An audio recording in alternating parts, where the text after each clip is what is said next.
Last night at 12:40 a.m., I received an invoice from a service provider, and I was wondering to myself, like, we have a good relationship, we worked with them for a long time, why is he sending me an invoice at 12:40 a.m., which didn't even kind of look it was automated. Now, that is sometimes annoying for a client to receive, and this brings me to my topic of today, which is the art of invoicing. Now, some months ago, I was looking for a contractor, and I had an amazing guy who was introduced to me by someone, and he gave me a quotation for the work to be done, and it was itemized in basically 3 sentences, and it said that everything extra I'll discuss with you, and the price was like $30,000, which seemed pretty reasonable.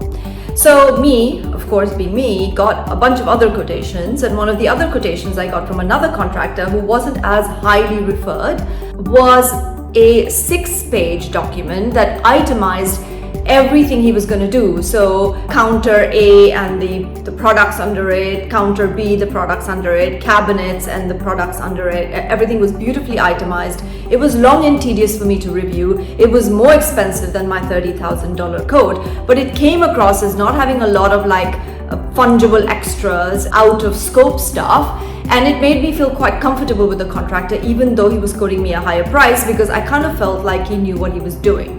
Now, that's just me. So I find that invoicing needs to have some amount of emotional intelligence. Number one, try and send your invoices at the same time of the month that you do, whether it's weekly, bi-weekly, monthly, or however you invoice. You have a higher chance of getting paid. And I also, as a client, would not like surprises. So sometimes I want to know the invoice is coming, or a cover letter to the invoice to say this is what I've invoiced you for. So I might look at it and say, oh my god, another bill to pay, and then just ignore it for a while and then go back to it. But because I've read the 2 or 3 line explanation in the email which sent me the invoice, I know at the back of my mind it's probably fine and I need to pay it.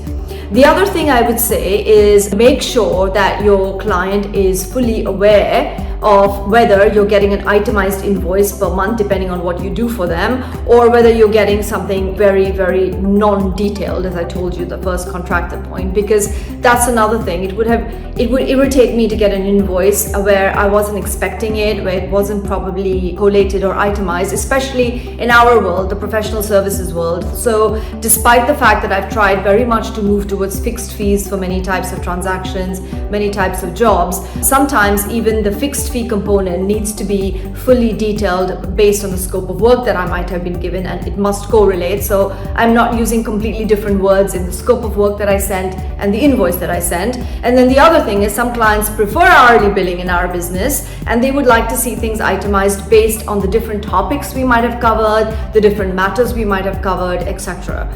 So it's not just, oh, let me just generate this invoice and send it off to you and my job is done. It is to plan for it. It is to be very diligent about my invoices, in the sense that I do not really want to spend administration time responding to queries. So I'd rather address the queries I think a client may ask in the first place. And you can do that as well, which is why I said a nice covering email is good or note is good. But remember that cheaper is not always better. If you get a lowballed kind of quotation or an invoice that's really low, but the job was badly done, or it didn't meet the criteria of the client's still not going to be happy, right? So that's why I say invoicing is part of the whole job and not something that you kind of delegate and leave out. So that's it from Think Tank this week. My views on invoicing, and I take that as a compliment every time I get paid super on time, and I know my invoice has been good, my process has been good, and the client's not had any surprises. Thank you so much for watching.